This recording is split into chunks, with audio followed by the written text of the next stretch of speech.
emergency for the first time in about... This is Jim, and Receiving this message. We are Ken Jennings and John Roderick. We speak to you from our present, which we can only assume is your distant past, the turbulent time that was the early 21st century. Fearing the great cataclysm that will surely befall our civilization, we began this monumental reference of strange and obscure human knowledge. These recordings represent our attempt to compile and preserve wonders and esoterica that would otherwise be lost. So whether you're listening from an advanced civilization or have just reinvented the technology to decrypt our transmissions, this is our legacy to you. This is our time capsule. This is the Omnibus.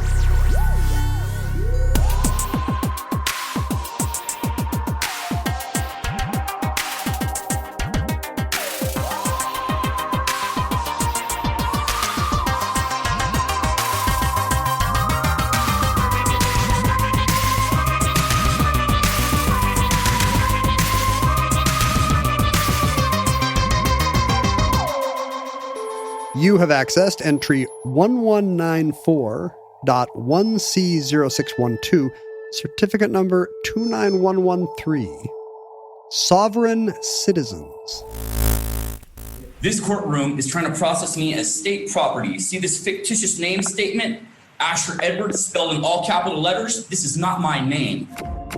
This name was issued to me without my consent, and you cannot legally process me through this courtroom without this name in all capital letters that was issued without my consent. I have not read anyone on the internet suggest that you are Q. And I think that's a big oversight. You have a lot of, you served in the Trump administration. I did. Yeah. Let's be honest, Ken. Nobody thinks I'm JFK Jr. either. That's what really hurts.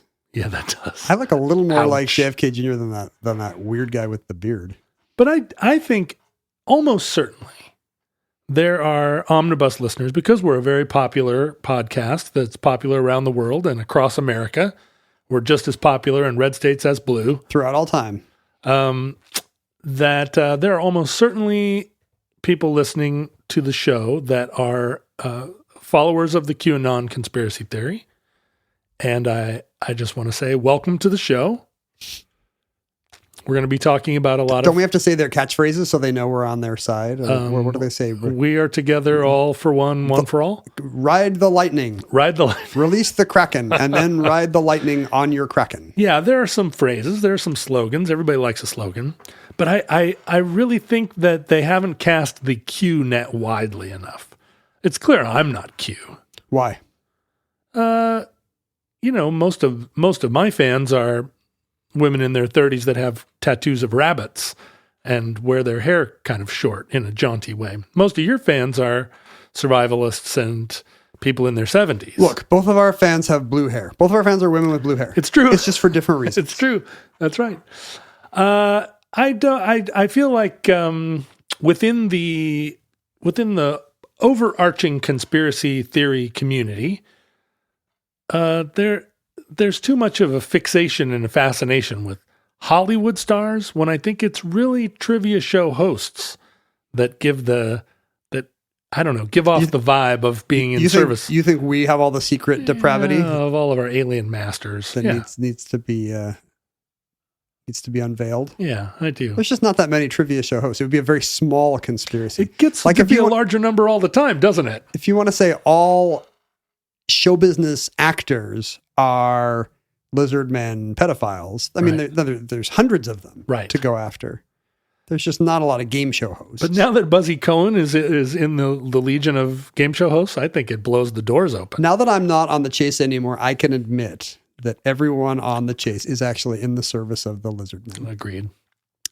What is your confidence that we are living in a world as it seems, as opposed to a world that is governed by shadowy forces that mask their true intentions? It's like a nearly 100%. Are you setting aside larger kind of metaphysical, the world is not what they seem questions? Like, the possibility that we are living in some kind of metaverse. Sure. Okay. Or Xenu's simulation. Oh, a computer simulation on Xenu's Game Boy. Do you worry that that someone might red pill you and all of a sudden you realize you're living in a pod? No, I hope that's what happens. No, if you leave aside larger metaphysical concerns about just the nature of reality, right? If you mean, for example, life on Earth, is or life what in you the see West, as green the same as what I see when I say green, Ken? I would say nearly 100% confidence that the well understood Wikipedia version of reality is in fact correct. So I also feel very confident that the world is as it seems for the most part. And every once in a while, some people enter into a conspiracy to price fix the pork bellies. It's always something banal and awful. Yeah. And usually they get found out. The United Fruit Company is trying to overthrow some South American government. But for the most part, yeah, any of the popular conspiracy theories would just be way too complicated for dumb humans to really pull off. Occam's razor, right? Right. We all know all the kinds of regular awful evil that are going on in the world today. And it's all the people you expect doing all the same exact awful things to protect their position and privilege. And that explains everything, I think. Yeah, right. But I think that there's not a cool one, which is a bummer. You want to have a cool one. A cool conspiracy. Yes. Yeah. Like a cool kid one. Just a more interesting theory. I think it's understated. I mean, it's often said that conspiracy theorists just want order and explanation in a random world. But I think it's underappreciated how much they also want something that's just more interesting than what they get at their job or on their phones. Well, I think that that clearly the majority of people do not believe in conspiracy theories, but a significant minority do, and it crosses the political aisle. Seems to be on the rise. On the rise. People of all stripes are looking for explanations for why the world is unfair. When you say it crosses the political aisle, really only one of the two major parties is nominating its conspiracy theorists to the House and Senate. That's absolutely right. So let's not pretend it's a purely bipartisan scenario. It's not a bipartisan scenario in the upper realms of the two political parties. That's true. But there are some guy you're sitting next to in a bar might be equally likely to believe something crazy, whether he voted for Obama, Trump, or Lyndon LaRouche. There are a lot of people in the blue states that believe that the system is rigged, that it's controlled either by the banks or by shadowy forces funded by conservative billionaires who make the cops are all part of a global white supremacist, cabal. Russian bots. Russian bots. That was a lot of good right-thinking liberals were convinced that massive Russian operations were overthrowing the U.S. government, and now that really hasn't aged that well because we can see that Russia can't even overthrow the Ukrainian government. Yeah, Russia seems to be really good right now at overthrowing their own government.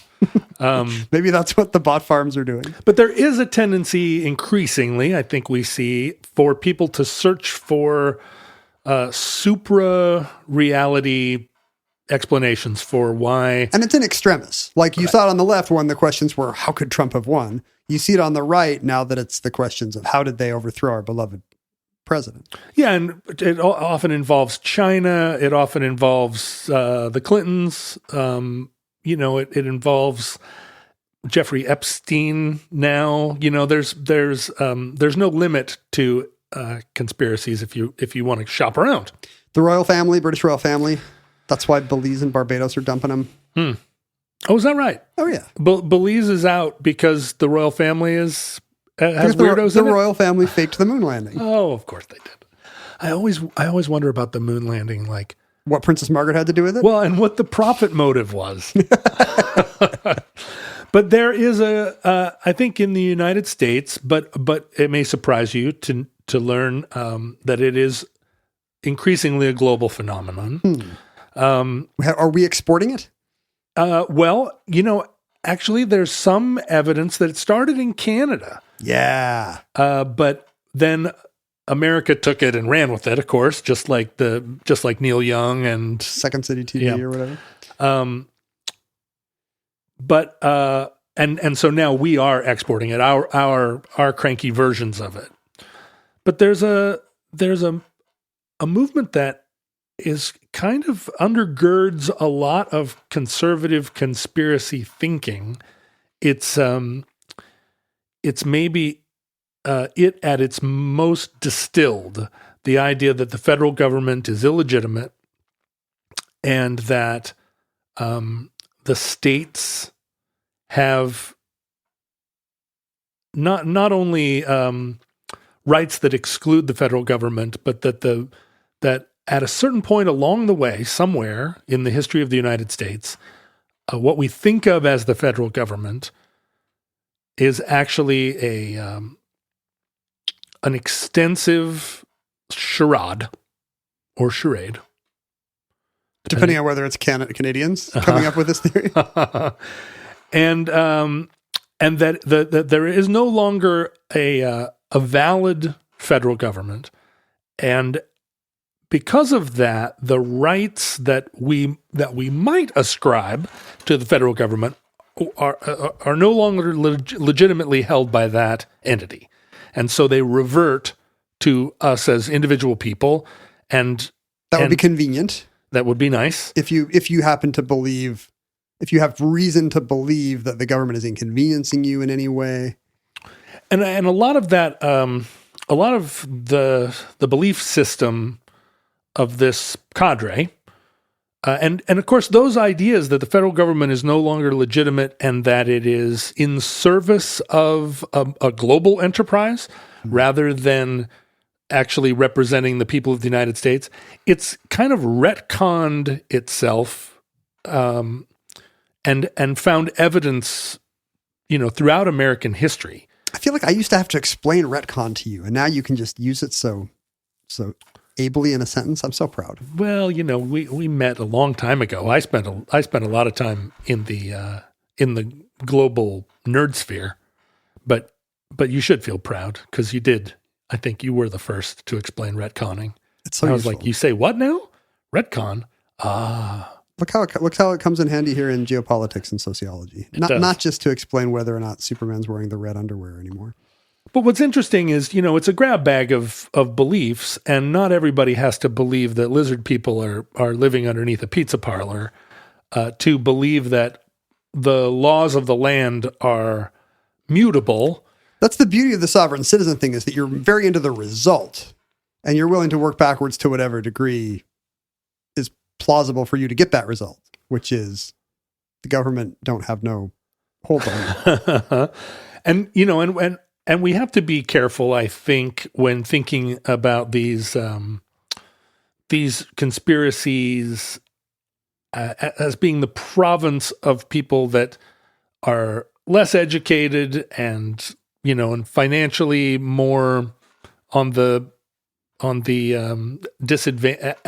disadvantage, and also thinking of them as predominantly Southern and white, because they have appeal that's patchwork, but kind of global, and it appeals to a lot of people you wouldn't expect.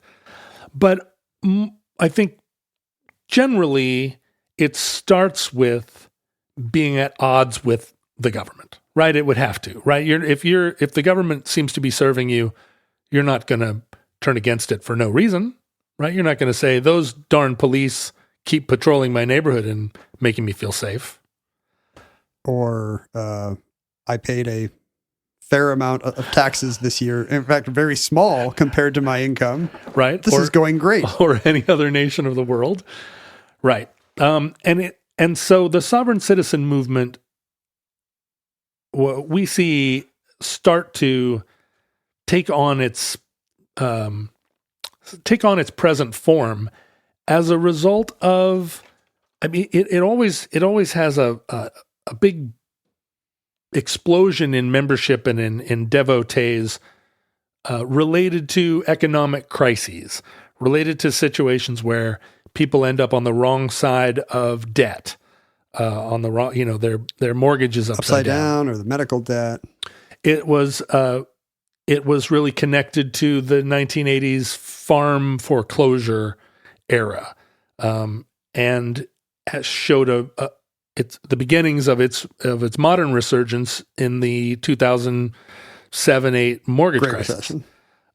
And of course, COVID has given it a lot of fuel. It's really poured gas on the fire, because the idea of government overreach and government Suddenly things I want to do and things I'm allowed to do are restricted, have less overlap than usual by these entities that don't have authority to do it. And when you believe that, then you look for reasons why that's true.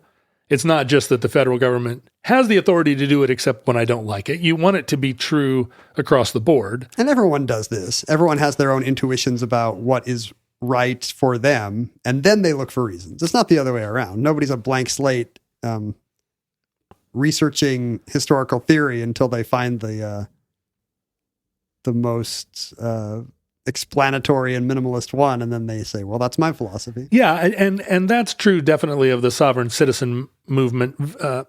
It's not a thing that organically comes out of Constitution scholarship, where people go, wait a minute, I never thought of that. Is any of it defensible at any academic or historical level? Well, let's dive into that, shall we? The movement really starts with a man by the name of Henry Lamont Beach, and we're going to see that every major character in this story has a serial killer name, or like 19th century Congregationalist minister. Yeah. What is Henry Beecher? What's his name? Henry Lamont Beach what's his era? In 1969, he was a fellow. This may surprise you, but during the mid-century, during the World War II era, there was an active American Nazi movement that was sympathetic to the Nazis. This is kind of pre-World War II. They fell out of fashion during the war for obvious reasons, but after the war, the sort of lost and lonely ex-Bund. Yeah, the lorn, lonely Nazis. You got a feel for them. Had to kind of figure out what to do, and they regrouped and became part of this. And I don't mean to dismiss the whole conservative movement of the 60s by sort of appelling them to Nazism, but those white nationalist movements kind of percolated under the scene throughout the 60s, and so Henry Lamont Beach kind of started the conflation of white supremacy and sovereign citizenship by positing that with the passage of the 14th Amendment, freeing the slaves, there was a new kind of citizenship that was granted to freed slaves. That this is the citizenship granted by the 14th Amendment. It's secondary to what U.S. citizens prior to the 1860s would have enjoyed? Exactly. Okay. There was a kind of native citizenship. I see. That he has. And that people in the United States pre-14th Amendment, intrinsically had. And the 14th Amendment established citizenship for blacks that was, in his estimation, a different category of citizenship. And this was taken up by, like Henry Lamont Beach didn't gather to himself a ton of followers, but a man by the name of William Potter Gale, sort of in this same era, took those ideas, and William Potter Gale is a very curious creature because his father was Jewish and from a long line of Orthodox Jews, and they escaped from Europe. They escaped from the pogroms. Wow. Pre-World War I, really, and came to the United States, to escape anti-Semitism. Their name was Grobevker in Europe, and his father changed the name to Gale. And that's an all-timer for Ellis Island contraction, by the way. Just all the consonants are now gone, and there's an L instead. We're gonna leave an E at the end. And William Potter Gale enlisted in the army in World War II. He listed his religion as Hebrew, and he became a lieutenant colonel.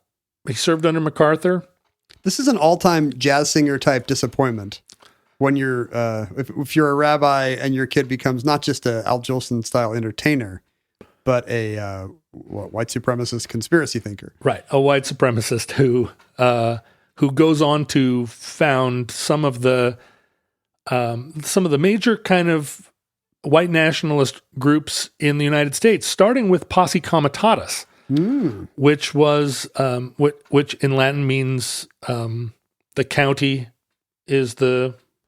So in order for the state to be illegitimate, there had to be like a reason. The 14th Amendment established a different kind of citizenship in their minds, but there had to be a reason why their own citizenship, native citizenship, had been so thoroughly disempowered. I mean, how could there be? How could the two citizenships be equalized if one was clearly real and the other was clearly imposed? Is that what they're trying to get to? Yeah. The thing that has cheapened U.S. citizenship is that it's been applied to people other than white males like themselves? Yes. Okay. And then by, but through retroaction, native citizenship also, the idea of true citizenship was also changed, cheapened, and by a kind of misreading and a garbled reading of history and law, they cobbled together a philosophy, a political understanding of American citizenship that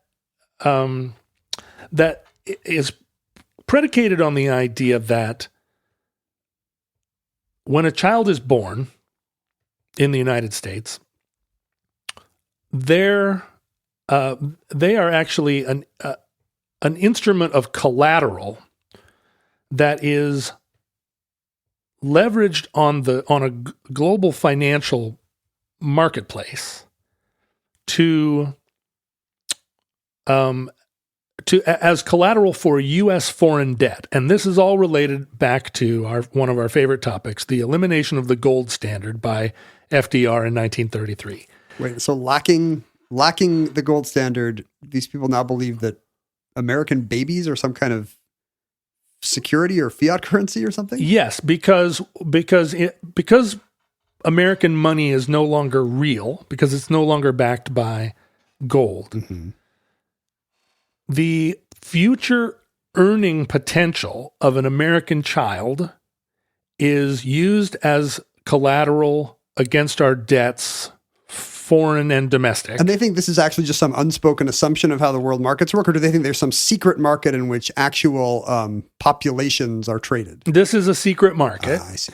And the evidence for it is that when a child is born, their name is written on their birth certificate in all capital letters. Not wrong.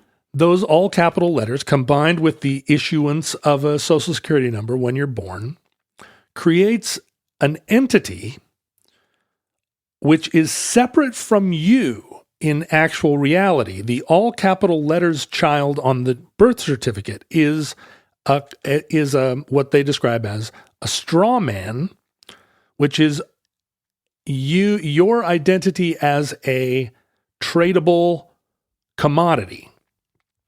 This is weirdly philosophical, more philosophical than I would have expected their worldview to be. It's kind of an epistemological view of identity and birth certificates. It's very unusual, and it's hard to look at the kind of sort of states' rights, sovereign people driving around with license plates that they made themselves on a color copier, and see that the foundations of this argument are typography on a birth certificate? Well, and related to an idea of, I mean, it predates the Matrix as an idea that you're a cog. Yeah. They're extracting value and energy from you and you're not even aware of it. Shadowy trader somewhere.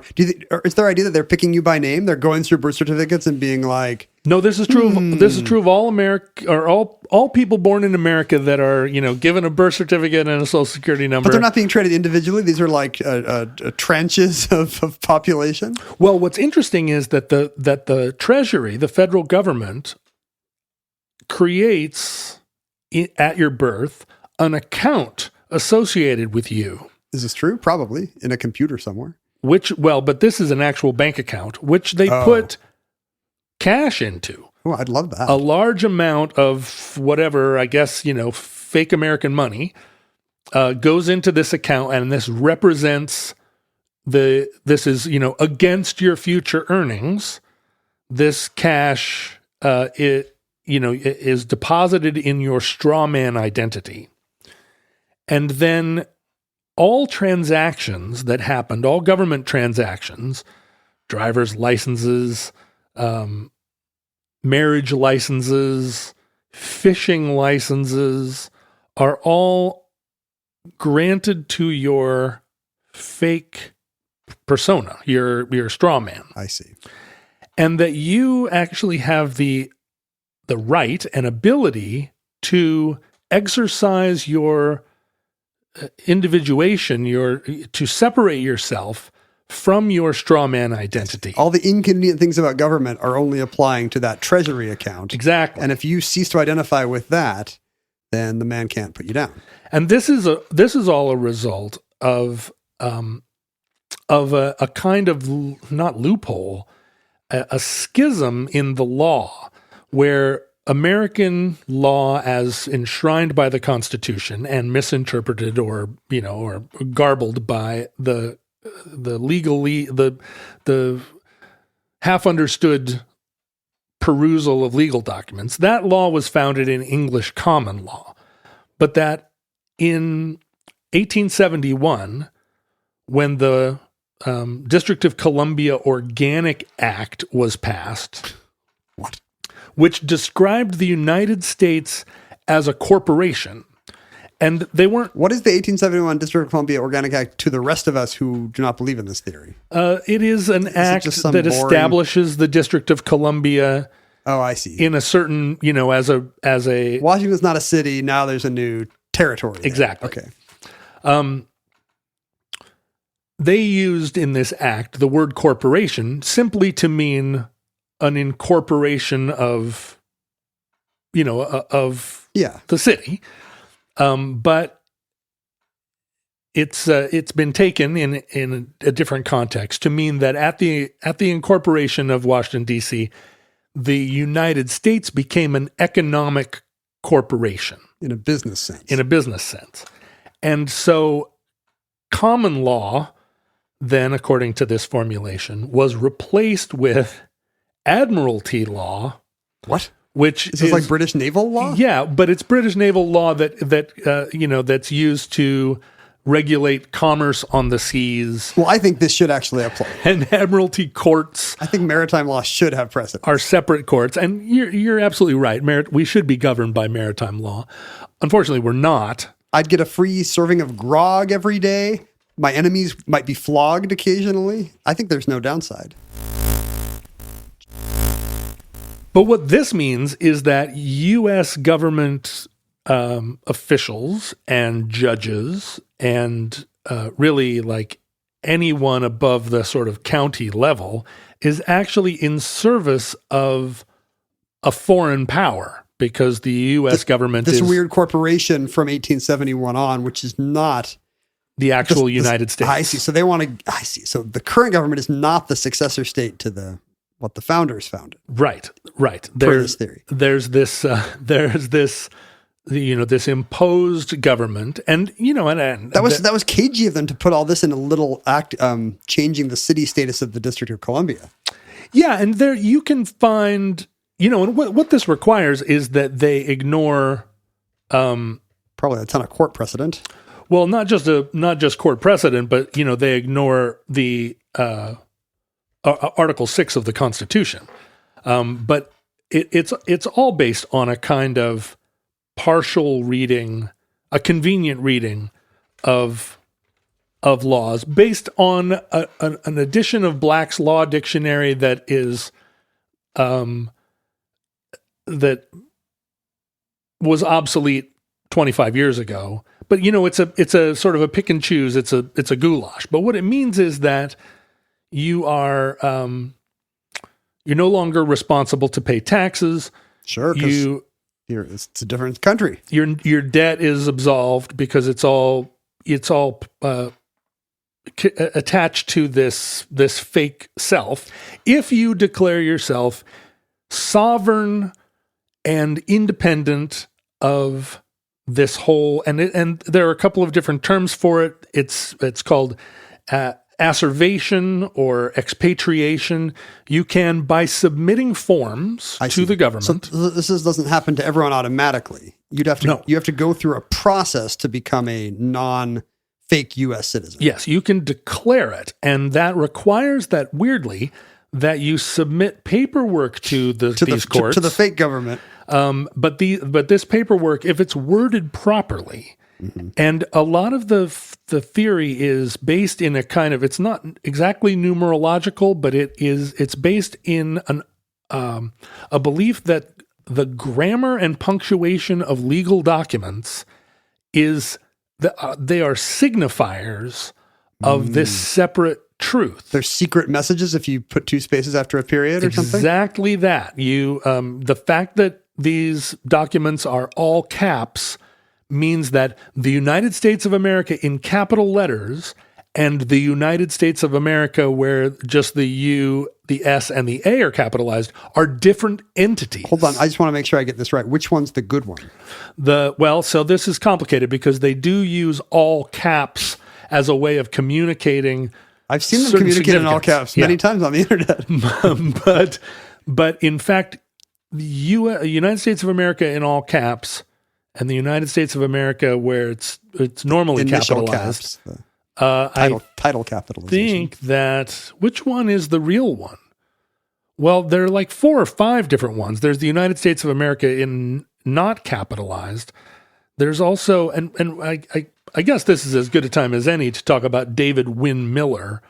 David Wynn Miller was a tool and die welder that had, at the age of 25, a profound transformative experience where, according to him, he was operated on, both kidneys and his adrenal glands were removed, and he died. Oh. And as they were... I hate when that happens. I know. And as they were doing an autopsy and they had his heart outside of his body, his heart restarted, and apparently they immediately put it back in him and patched him up. And during this time, he had a revelation. Now, the thing about David Wynn Miller is that everything he says suggests that he is a schizophrenic, that he has a tremendous sort of delusional, maybe bipolar 1 mental illness. And you would not want to talk about him. You wouldn't want to mock someone who was mentally ill. It's just that his beliefs have become kind of like an undergirding gospel of this entire movement. So you don't want to mock him, but you don't want to accept him as a legal authority either. No, and what he did was, in 1988, develop a new grammar, as he described it, an understanding of language, and in fact, a new legal language that can be used to short circuit the actual language used in law. If you have the secret language, which he called correct, and this is all in caps, correct dash sentence dash structure dash communication dash parse dash syntax dash grammar. You can see why no one's ever come up with this before. Or quantum language. And quantum language has some of the following tenets. One, only nouns have legal meaning. Interesting. And nouns have immutable legal meaning. So a noun is not you cannot use a noun in two different senses, right? Like adjectives. Like corporation cannot just be incorporating a city and incorporating a business. Exactly. Adjectives don't change the meaning of nouns. So nouns have legal meaning, and legal sentences, in order for them to be legally binding, have to have 13 words.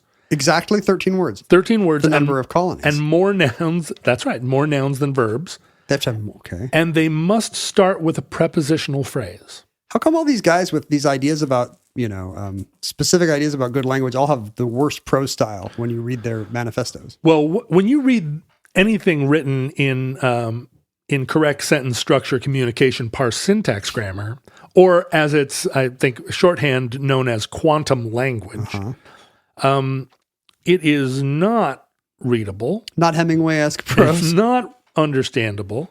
But at least it has 13 words and nouns only mean themselves. Every sentence needs to start with a prepositional phrase. So they all start with for the or with the.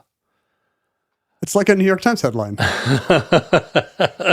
And curiously, any word that starts with a noun followed by two consonants, like accept or accede. A vowel followed by two consonants, I see. Those words in documents voids all contracts. You can't mention any word which has a vowel followed by two consonants. Those are... You can't make any law to regulate an otter, for example. No. Or you can't you talk wouldn't about... put that in there. That is a noun. An aspen tree. It has both an immutable meaning and also negates all contracts. Almond, for example. The sovereign citizens know that we're powerless against almonds. Oh, right. Absolutely. Well, you would never... why would you need a law against almonds? Or umbrellas. David Wynne Miller, a lot of this began, it may not surprise you, with a bitter divorce. And this often happens, that a contentious divorce... leads to a discovery of a new language. Alternate legal system. According to David Wynne Miller, and it's very hard to take anything he says at face value, but well, especially if it doesn't start with a prepositional phrase. He was in a child custody battle with his ex-wife and filed 67 different child custody appeals, appeared in court as his own attorney. Judges hate him. 67 times. Defeat family court with this weird trick. And a lot of what became sovereign citizen doctrine involves this idea of using a kind of legalese or pseudo-legalese, partly influenced by David Wynne Miller, to file what are called, nuisance lawsuits. I wonder if this happens more in divorce court or tax court. I bet it's a close race. Right, it is, and often the two are affect the same people. Most sovereign citizens appear as their own attorney in court filings. A lot of them believe that blue and black ink are only used by people within the which one? The fake government? The fake government. And so what do they use? They write a lot of documents in red ink. They will only sign documents with their fingerprint, often in blood. Because signatures have been tainted somehow by signatures are connected to your social security number and your driver's license. Their validity is negated. What's the timeline of these beliefs coalescing into a thing that is understood, like an alternate legal strategy? Is this 70s and 80s, or is this more recently? No, it's in the 70s and 80s. So William Potter Gale, having formed Posse Comitatus, and Posse Comitatus believed that the sheriff of the county was the highest political office that was legitimate, because the sheriff would be elected directly by the citizens of the county, and that sheriff would be law enforcement. So even state level stuff is well, because they're imposing taxes, they're they are making sort of sweeping, they're operating departments of motor vehicles and so forth, which they don't have the authority to do. But the sheriff, you elect directly, and then that sheriff enforces whatever your right to property. I mean, maybe this is stereotyping, but it does kind of accord with a view where the kind of person who gets elected sheriff might be their kind of guy. That's right. And conveniently. So the posse comitatus in the 1970s tried first to take over Alpine County, California, which is a county east of Stockton, California. And they moved there and they ran their own candidate for sheriff with the idea, and it's a fairly unpopulated but large county.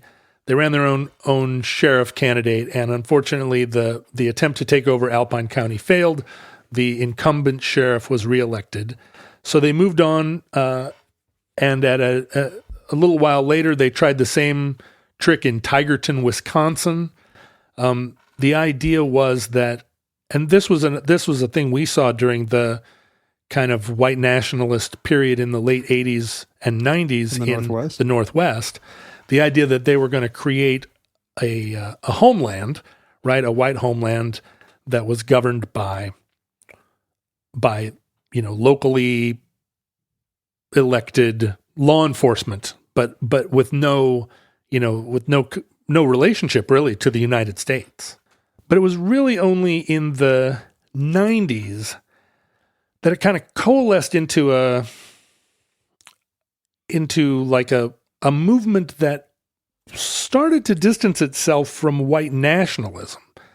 That the 14th Amendment citizenship started to become less of a governing idea, and it became much more the idea of the secret identity, the split person, the dual.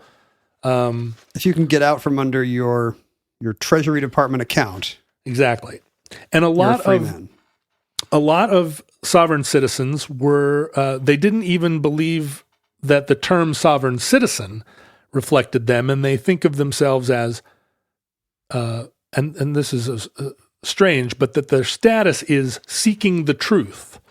So they're not a citizen; they are seeking the truth. They don't have a name; they're just a gerund now. It is just a gerund, and a lot of this came as a result of people searching for ways to get out of debt. Yeah, and that's the connection to failed marriages, but also to mortgage crises and tax liens, and liens actually figure in as a tool used by sovereign by citizens. The deep state.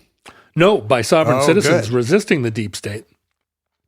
So the idea that you're divided person, that you were not responsible for debts incurred, meant that when you and this is at this point in the mid 90s, it starts to become a movement that's promulgated by charlatans who are offering these solutions as kind of kits. Yeah.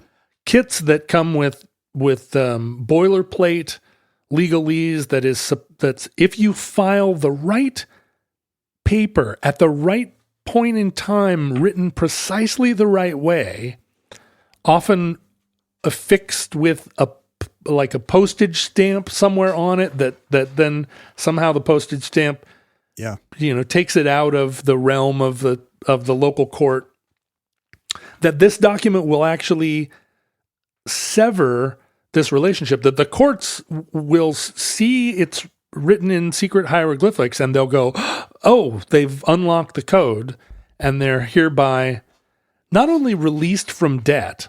And I mean, one of the very basic codes is just to, when you receive a bill, to just write acceptance for value across the top of it. I've never thought of that. It seems so, now that you say it though, it seems so obvious. Well, what acceptance for value does is it activates the secret account that was established by the deep state at your birth, and the bills are paid from the bad secret balance. account.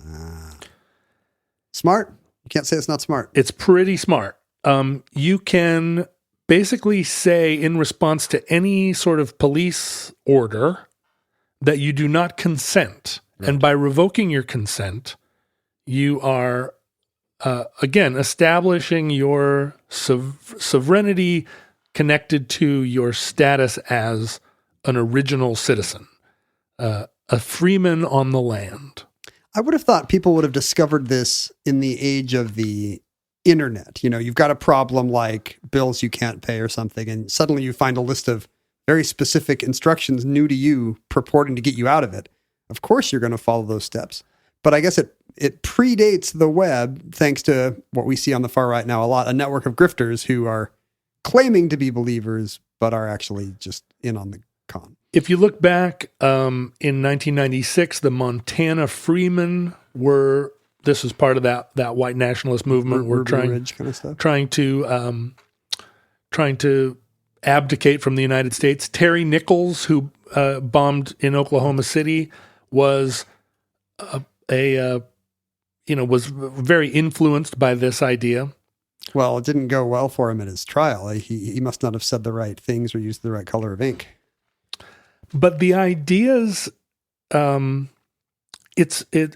may surprise you to learn that there are the current sovereign citizen movement is actually more diverse than just white people in Middle America. So it's reached kind of the fight the power wing of other populations? Communities? It has, and it has deeper roots dating back to the early part of the century. A man by the name of Timothy Drew, who was a black man from the East Coast in 1913, had a similar kind of revelation that African Americans were actually Moors. They were descendants of the Moroccan Moorish kings, mm-hmm.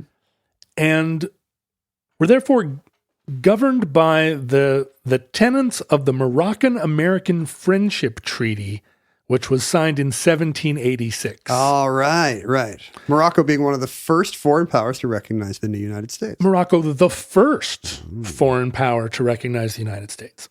And this connection to the Moors meant that African Americans were actually, in one sense, Native American citizens dating back to the founding of the country. And there was a kind of offshoot of it that believed that the Moors actually had the status of Native Americans. Ah, right, because that's a population that does have its own kind of recognized sovereignty. So you would definitely want to piggyback off something like that. You'd get similar results. So Timothy Drew kind of he saw Islam as the native religion of African Americans because of their Moorish roots. Mm-hmm. He discovered a Quran that was kind of a mishmash of some Quranic verses, some other books that he seems to have found in a bus station, and his own revelation, which is known as the Circle 7 Quran. And he founded the Moorish Science Temple. Doesn't this predate Elijah Muhammad or other kinds of Black Islamic movements? It does, by a couple of decades. Uh-huh. He moved the Moorish Science Temple, the headquarters of it, to Chicago in 1925, and it actually became a political force in Chicago. At one point having 30,000 members. Black Chicagoans were converting to Islam, or at least this version thereof. And actually, Nation of Islam is a descendant of the Moorish Science Temple. Wallace Ford Muhammad in 1930 separated from the Moorish Temple and formed Nation of Islam.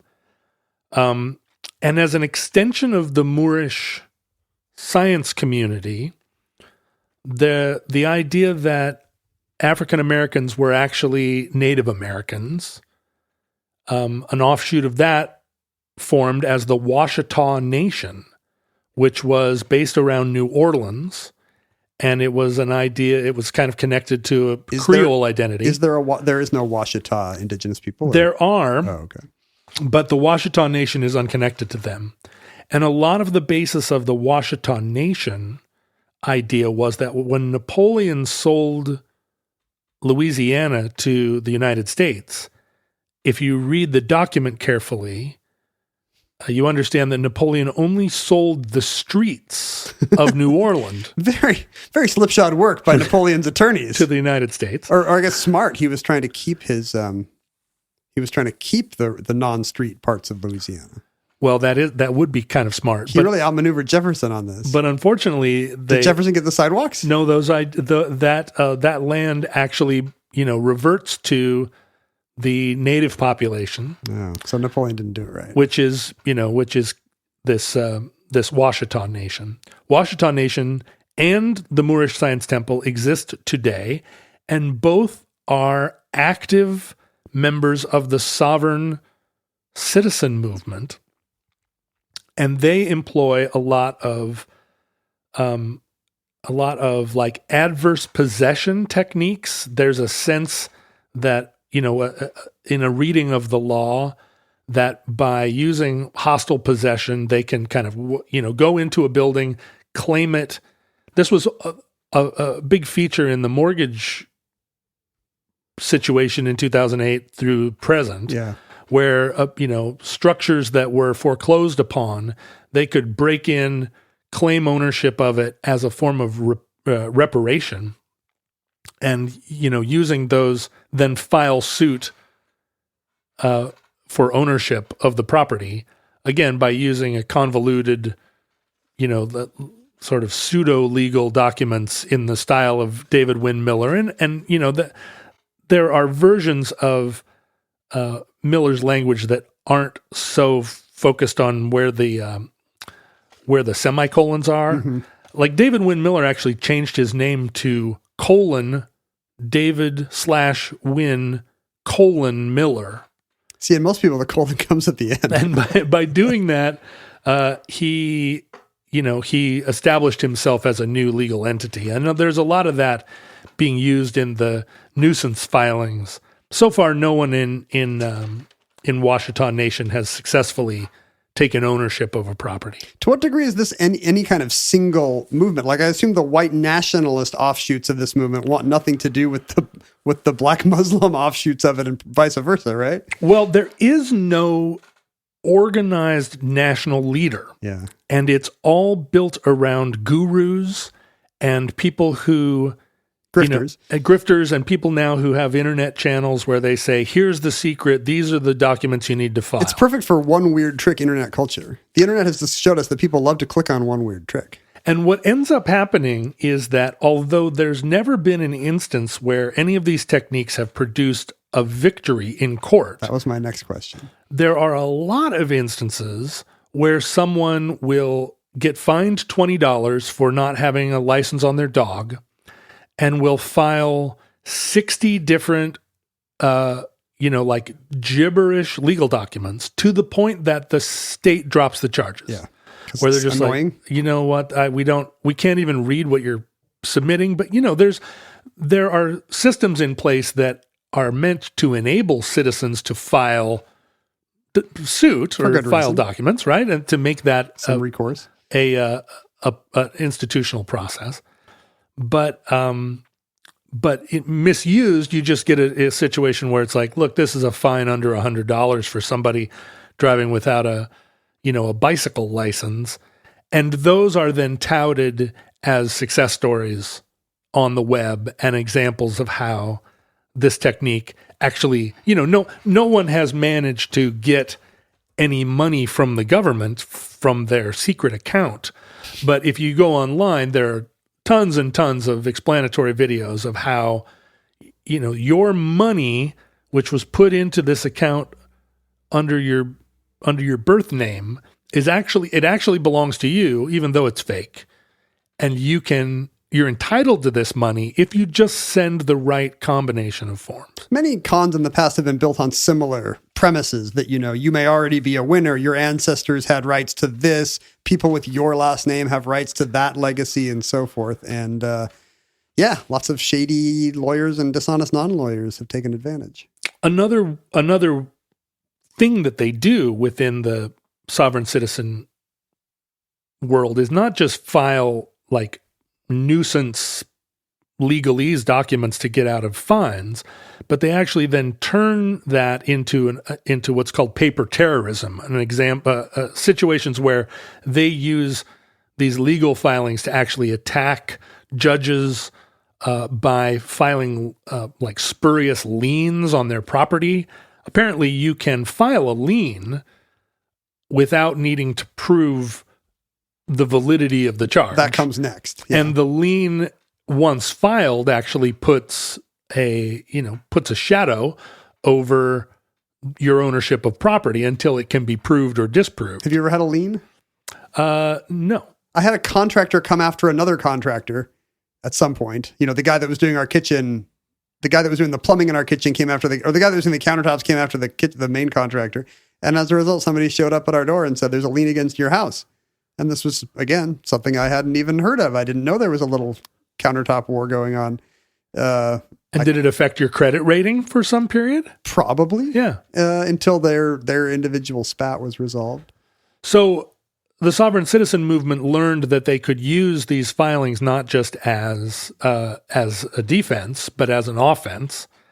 And a lot of members of the sovereign citizen world have been prosecuted for filing spurious liens, for tax evasion. They often use like forged checks. So you can go after people that are doing some of these things, these nuisance There are a tactics. lot of sovereign citizens in jail and often serving long sentences for intimidating their spouse with, spurious Ex-spouse, filings, yeah.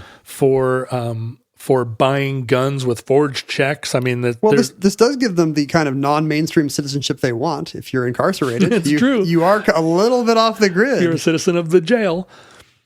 There are suggestions that there are up to 300,000 people there are 100,000 people who are hardcore sovereign citizen devotees. Got but the hat. Another couple 100,000 that are kind of toying with using some of the techniques, toying with some of the ideas.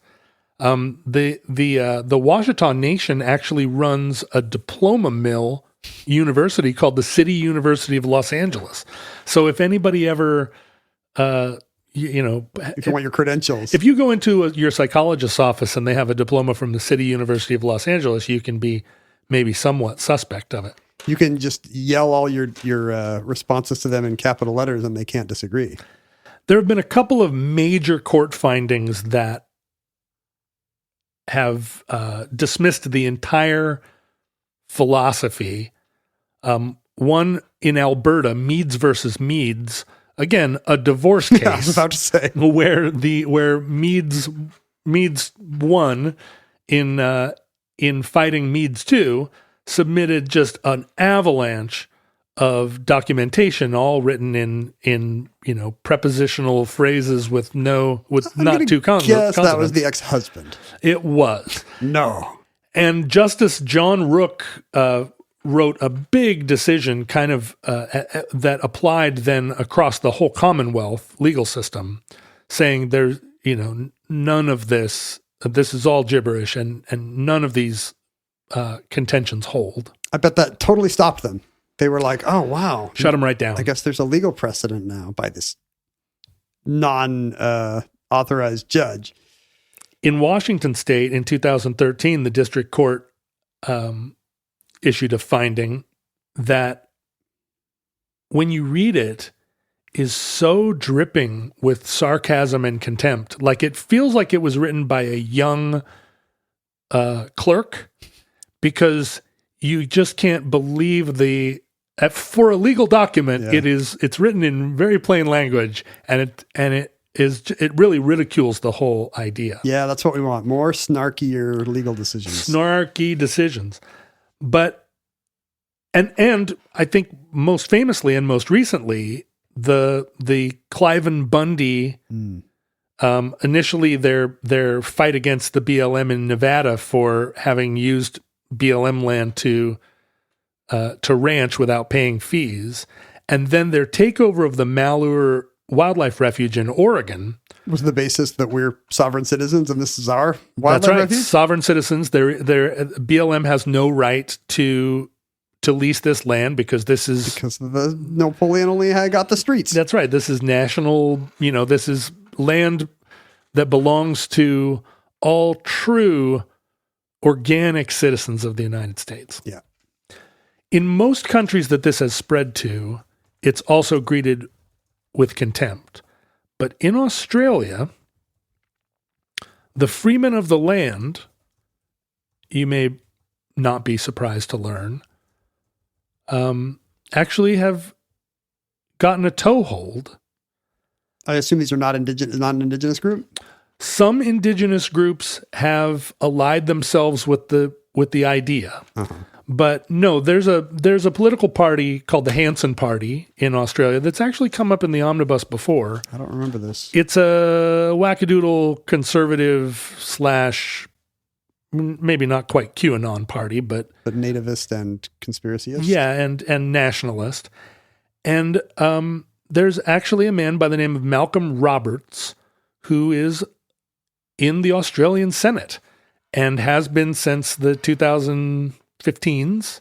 They're ahead of us by maybe a year or two. And he filed a lot of paperwork in the years in the run up to his campaign, written in David Wynne Miller syntax, but with maybe like some good days added. And of course a shrimp, right? A Barbie. Both of those are immutable nouns. Every sentence must begin with a shrimp and a Barbie.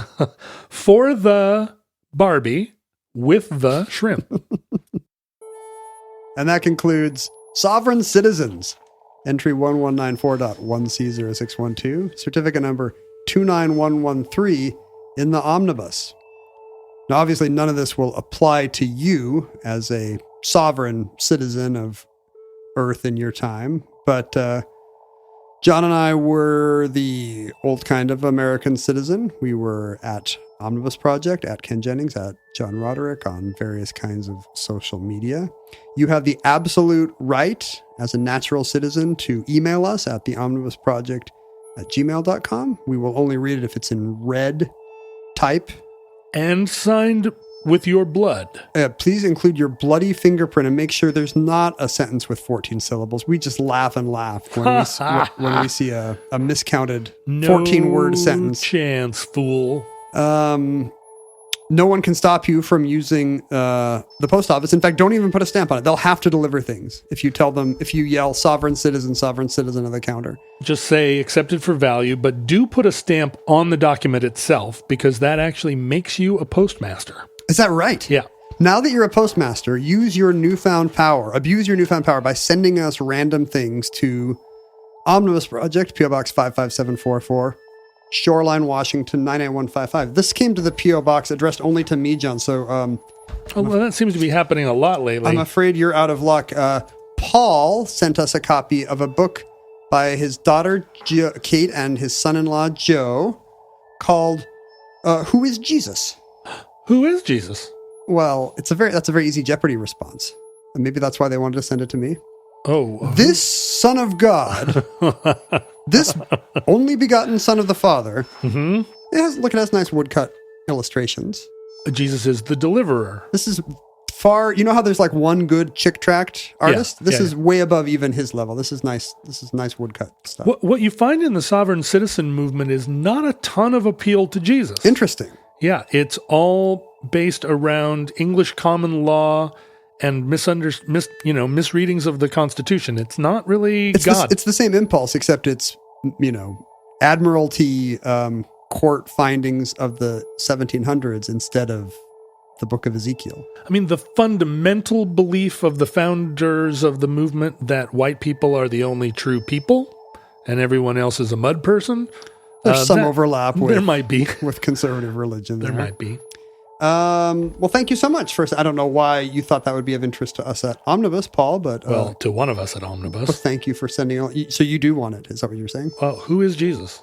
See, I thought you wouldn't know. So you do need this book, John. Between the two of us, I'm the one that knows who Jesus is less. You can also find fellow like-minded folks online by looking for the Futurelings on Facebook and whatever. Please don't use all caps and weird semicolons and end dashes. Why would you not? Why would you not? They won't like it.